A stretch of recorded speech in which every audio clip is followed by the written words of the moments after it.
Latest on the transfer news sanibona bafethu uvanele so I'm back again with indaba zakwe Betway Premiership. Amathema amaningi ayathenga engabe yakhe team iyathenga na. So ngizoqala ngeindaba esengakhuluma ngazo before bafethu. iDurban City FC ifuna ukusayina istrike isathanda ngokuxoshwa iOrlando Pirates ukuzakhelele ibhasa bafethu uZakes. It looks like uzakhelele ibhasa uzoshaya idebut yakhe yeDurban City. Igame yokuqala yeDurban City nje wabibuyile nje kuBetway Premiership. Ngenzeka umjida ayidlalele iDurban City kuleyo game le. So iDurban City iserious ngempela kumtholeli lo mjida lo. Kevin Hunt uyamfuna ngempela uzakhelele pass. Kwezinye izindaba bafethu iTS Galaxy namhlanje anonsela ama signings wawo kuNtande yonkosi, Nkosi, mase ku Aslin Williams, Mothomo Molai, Mzwandile Dlamini, siyabonga nguSan, mase ku onke Malete, Sidney George, mase ku uVelu Yeke Zulu. Isakuyona futhi iTS Galaxy namhlanje ba-anonsile ikit yabo nje anibona nje i-goalkeeper kit i-yellow as usual mase sibona ama-t-shirts ama-home kit abazowasebenzisa next season nje anibona nje i-pattern bafethu iTS Galaxy bafethu ama-jezi ayo one of the best teams la ku-Betway Premiership eshaya ama-jezi ayi-quality ama-jezi yabo angazi ukuthi ama-jezi abo first there is that thing with the jezi le ezenziwe iTS Galaxy even last season ijezi labo lalilihle na this season you can see the details in their pattern na i-home kit yabo ayihlukile ngaleyo ndlela but ke i-red and white same as i-home kit but ke i-home kit i-red and black mase kuba i-third kit yabo njani ibona nje bafethu ubuso disejane igqokile yabo ngangitshela ama comments nizizwa kanjani ngalama kit lawo but ke I feel like atoucha kakhulu kuma South African roots yabo inaleyo culture la eSouth Africa angazi noma bathinte kakhulu kwindebele because amandebele anama patterns akanje yamwase ubheke la kuma lala lemqaleni wabo naseyingalweni ama sleeves akanje atoucha kakhulu kumandebele amandebele ajwayele ukuba nama pattern akanje yabo ngingaze noma uthi msukazi uyindebele yini but ke ngangitshela ama comments how do you feel about these kids akhishwe iTS Galaxy. Kwezinye izindaba eziphumile bafethu upresident wamaZulu uSandile Zungu seconfirmile ukuthi amaZulu azodlala kuma venues awu3 azodlala kuma venues awu3 okubalwa khona iHollywood Kings Park Stadium kube khona iKings Olithini mase kuba khona iMoses Mabhida so bazodlala kuma venues amathathu bazodlala eMlazi badlale la eKings Olithini next to not Kings Olithini man Kings Park next to iMoses Mabhida so bazodlala kulowo ma venues lawo neMoses Mabhida so iMoses Mabhida I'm sure bazodlala ama games amakhulu lapho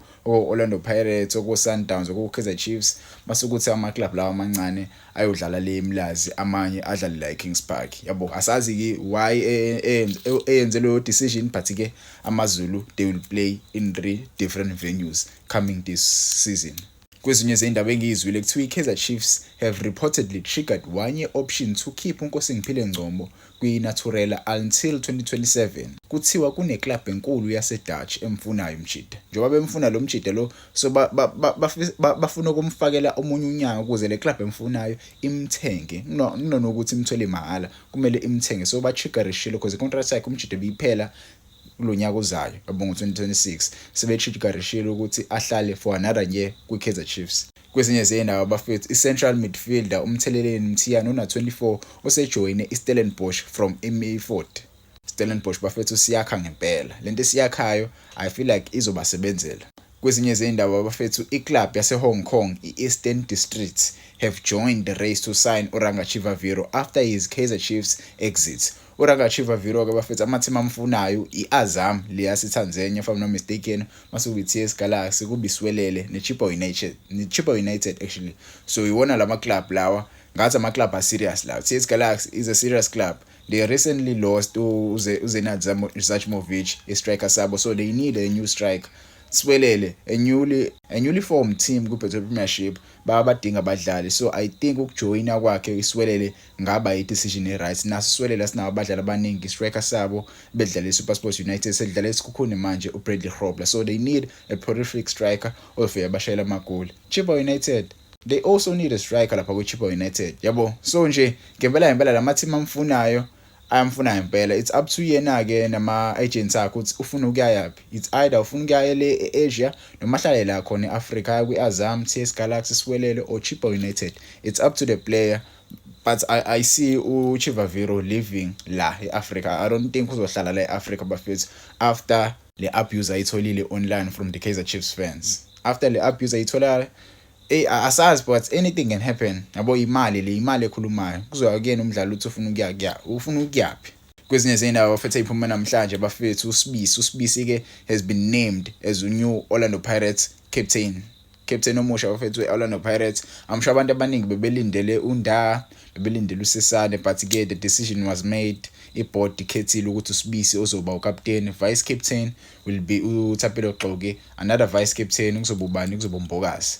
I like the decisions abawenzile bafethu because when you look at these three center backs, uMbokazi, uXoki, uSibisi, two of them abajwayele ukulimala. uXoki yes uselimala isikhathi eside but when you look at uMbokazi usathana kufika, which is a big thing for a young player like uMbokazi. We saw him captain the side during the preseason and he was very good and he was playing like a leader. So ukukhethwa kwakhe ngempela kungithusi ngaleyo ndlela but ukukhethwa kwakhe kuyakhombisa ukuthi umshida ajwayele ukulimala. We cannot have a captain who usually gets injured. We cannot have a captain ohlala ebhenchini. So ukukhethwa kwaSibisi mina kuyayenza isense. Ngeke senze uNda ucaptain but uNda alimali like adlale 5 games mase limala unyaka wonke. Yabo, so you cannot rely on uNda kakhulu. So you need a captain ozo lead the team from the start until the end of the season. So now Captain Bafethu Beki, ungangitshela ama comments, do you think it's a good thing ukuthi senze uSibisi as the new captain of Orlando Pirates,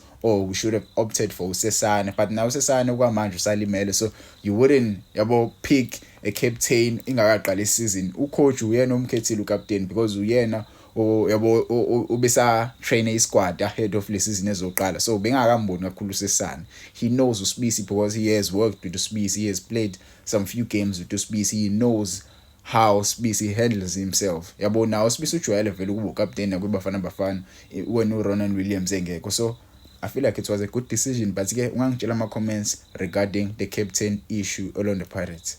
Kwezinye izindaba iphumile bafethu, eThekwini finally admits awarding Chiefs and Pirates Cup game tender to ex-staff. Indaba ke lezi iphumile bafethu ku Sunday World. Ungahamba uyibuka ku Sunday World bafethu ulithenga iphepha, but ke kuthiwa lana bafethu iKaizer Chiefs neOrlando Pirates ya awada le game le Nedbank Cup final. iThekwini Municipality ya awada itender. Ngokungemthetho, but ke asazi. Angifuna ukugxila kakhulu lezi zinto zamathenda bafethu. Wangitshela ama comments uzizwa kanjani ngaleyo nto leyo, but ke wabona ngosikhathi kudayiswa ama-tickets wabona ukuthi izinto ayihambi ngale ndlela okumele ihambe ngazo izinto la. Yabo, the preparation of that final was not on par. Kwezinye izindaba bafethu eziphumile bafethu, SABC Sport announces the departure of Simphiwe Dudlu, respected broadcaster, former Banyana captain, is one of the South Africa's prominent voices in football. Sehambile kwiSoccer Zone. Kwindaba ngizwile kuthiwa ngenzeka abonakala kuBanyana uba part of i-technical team yeBanyana. Kwezinye izindaba bafethu, uKgomotso Mosatu sejoyine iMagesi FC on a 2-year deal. He spent his last season on tax. Wayelonwe from Isukhuno United, wascora amagola 11. Right now usejoyine iMagesi on a 2-year deal. Umjidi una 26 years old. Bafethu ningakhohlwa ukuyofollowisha uVane Sports. Ningakhohlwa ukuyofollowisha uVane Sports lapha Instagram. Ufika usearch lapha Instagram. Ufika usearch uthi Vane Sports _ i-account yami yakudala yahackwa bafethu, angisena account yami yakudala. But ke mase ubone le account lo usearch uthi Vane Sports kuvele le account enaleli page, uzobona ukuthi hayi uVane Sports lo. Ungafollowi le ine account yami enami yabo ubuso bami lapha follow le Vane Sports _ ngizofollowa back bafethu. Ngiyabonga isupporting yini yayo na bafethu. Let's push le page lize kufike ku 10k singafika ku